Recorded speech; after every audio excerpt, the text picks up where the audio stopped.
Bienvenidos a este precioso piso en Torrente. Tiene 90 metros cuadrados útiles, 3 habitaciones. Este es el salón comedor, nada más entrar. El suelo de tarima está perfecto para entrar. La orientación es este. A la derecha tenemos a la cocina, totalmente equipada.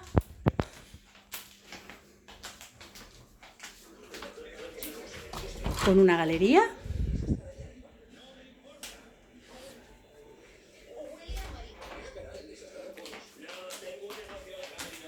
Y ya vamos por el pasillo a la zona de la noche, a las habitaciones y a los cuartos de baño. Aquí tenemos el primero con ducha completo y con bidé.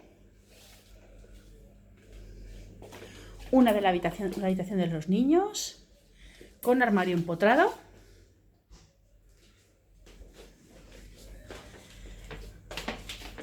La segunda habitación infantil con terraza.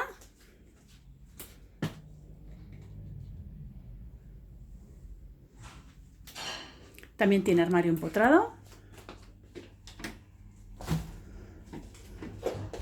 Y ya por último, la habitación de matrimonio con baño en suite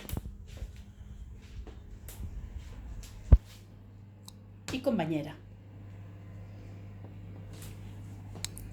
Estaremos encantados de enseñárselo. Muchas gracias.